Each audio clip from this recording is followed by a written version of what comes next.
পারেন, কিন্তু মুশকিল হলো পোস্ট অফিসে টাকা রাখার যে সিস্টেম আছে সেটা হলো বেশিরভাগ ক্ষেত্রে মানুষ মুনাফার জন্য, সুদের জন্যই টাকা রাখে। ঠিক না ঠিক? পোস্ট অফিসে টাকা রাখতে যায় কেন? সুদের জন্যই রাখে।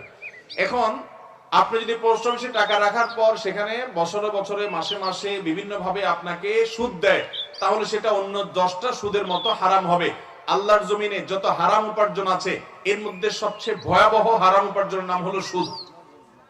আপনি 1 কেজি কুকুরের গোশত, 1 কেজি শুকরের গোশত টাকা দিয়ে কিনে খেলে যতটুকু গুনাহ হবে, আপনি ওই পরিমাণ টাকার সুদের কারবার করে লাভ করলেন, ব্যবসা করলেন, সুদের কারবার করলেন, তার চেয়ে গুনাহ বেশি হবে। কারণ সুদের গুনাহটা এমন গুনাহ যার বিরুদ্ধে আল্লাহ যুদ্ধের ঘোষণা করেছেন, যেটা আপনার মায়ের সাথে জেনা করার চাইতে ভয়াবহ।